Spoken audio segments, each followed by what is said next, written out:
The drama surrounding Caitlin Clark's future isn't just a storyline for sports talk shows. It's a defining moment in the history of women's basketball. A moment so consequential, so explosive, that the league itself was forced to break every precedent to keep her from walking away. Just hours ago, the WNBA did something it's never done before. In a desperate and daring move, the league offered Caitlin Clark a bombshell deal, a piece of ownership in the Indiana Fever. Not a bonus, not a raise. Ownership.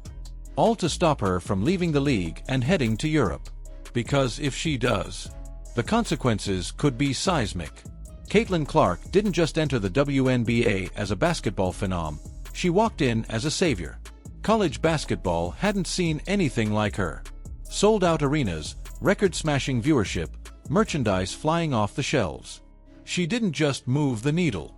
She was the needle. And as she stepped onto the WNBA court for the first time, the expectations weren't just about winning games. She was expected to rescue an entire league. Let's be brutally honest. Before Clark, the WNBA was bleeding. Years of financial struggle had cast a long shadow over its future. Viewership lagged, franchise values stagnated, and mainstream attention remained elusive. But with one draft announcement, that all began to change. The Indiana Fever select Caitlin Clark, University of Iowa. That sentence sent shockwaves through the sports world. The Fever, a franchise marred by underperformance and dwindling attendance, instantly became the hottest ticket in town. Within weeks, they were on pace to break league attendance records by over 200,000 seats. Viewership soared. Merch sales exploded. The environment around women's basketball had shifted overnight, and Clark was the epicenter of the quake. But now, the league's biggest asset is weighing her options. And Europe is calling. Overseas, the money is undeniable. European teams are offering Clark not just contracts, but millions in guaranteed income, figures the WNBA simply can't match. It's a dilemma that's haunted the league for decades. Legends like Diana Taurasi and Breanna Stewart have crossed the Atlantic in search of better pay and financial security. Now, it's Clark's turn to make that decision. But this time, the stakes are different. Because this isn't just about one player, it's about the future of the league. Behind closed doors, the league and the Fever's ownership knew they couldn't afford to lose her. She had already proven she could quadruple attendance, spike TV ratings, and elevate the national conversation around the WNBA. Losing her to a European league would be more than a setback, it would be a collapse of momentum. So they did something revolutionary. They offered her part ownership in the Indiana Fever. Ownership. For a rookie. It's the kind of move usually reserved for legends in the twilight of their careers. Think Michael Jordan and the Charlotte Hornets. Not a 22-year-old in her first year. But the math made sense. Clark wasn't just a great player. She was a long-term investment. An engine for future growth. A marketing machine. A global brand. And giving her a stake in the business meant tying her future to the league's success. If she stays, Clark won't just wear the Fever jersey, she'll sit in boardrooms. She'll help shape the strategy of a franchise that has already skyrocketed in value. In just a few months, the Fever's estimated worth has ballooned to over $90 million, largely driven by Clark's arrival. That number could double or triple in the coming years as the league locks in new media deals and capitalizes on surging popularity. And let's not underestimate the power of this moment. If Caitlin Clark accepts this offer, she won't just be the face of the WNBA. She could become the first female basketball billionaire. That's not hyperbole. With her talent, her marketability, and now, a direct stake in the business, Clark has a real path to join Serena Williams in the ultra-rare club of female athletes who turn success on the court into generational wealth. But this offer comes with risk, not just for Clark, but for the league. Because behind the scenes, not everyone is celebrating.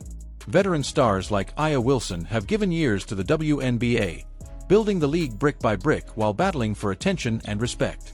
To see a rookie walk in and receive an unprecedented ownership stake could spark resentment. For some, it feels like the league is rewriting its entire value system, elevating fame over loyalty, media buzz over long-earned credibility. Wilson, one of the WNBA's most decorated players, has spent her career building a brand within the league's ecosystem. She's a champion, a leader, a proven face of the league. And yet, no such offer was made to her. That disparity sends a message, intended or not, that the league sees Clark not just as the future, but as more important than those who carried the torch before her. And that's where things get complicated. Because this move doesn't happen in a vacuum. Fan bases are already clashing. Some accuse the league of playing favorites. Others say Clark's meteoric rise is being weaponized against players like Angel Reese and Wilson. Jealousy? Maybe. But it's deeper than that. It's about shifting power dynamics. About who gets to be the face of the league. About who the WNBA believes can take it mainstream.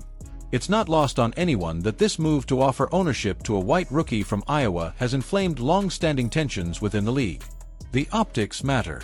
And while Clark has never asked for this level of controversy, she finds herself at the center of a cultural firestorm. Every pass, every turnover, every quote, scrutinized, dissected, debated. But through it all, Clark has remained composed, focused, determined. She's made it clear that she wants to elevate the league, not divide it. That she sees her presence as a rising tide for everyone. That she believes in the power of women's basketball to transcend the court. Still, the decision remains. Does she accept the WNBA's historic offer and cement her place as a player-owner, a symbol of a new era? Or does she follow the money trail to Europe, securing a lucrative contract and walking away from the league she helped rescue? This is more than a contract negotiation. It's a defining crossroads, not just for Caitlin Clark, but for women's sports as a whole. Her choice will ripple through boardrooms, locker rooms, and headlines. If she stays, the WNBA sends a message to every future superstar. We will invest in you, we will build with you, and we will not let you go without a fight. If she leaves, the league's vulnerabilities are laid bare once again, and the question becomes, how do you keep your stars from bolting when others are offering 10 times the money? Caitlin Clark now holds the power to reshape what it means to be a professional athlete in women's basketball. Legacy, influence, financial security, it's all on the table. The ball is in her court. But what do you think? Will Caitlin Clark accept this groundbreaking ownership deal and redefine what's possible for WNBA players?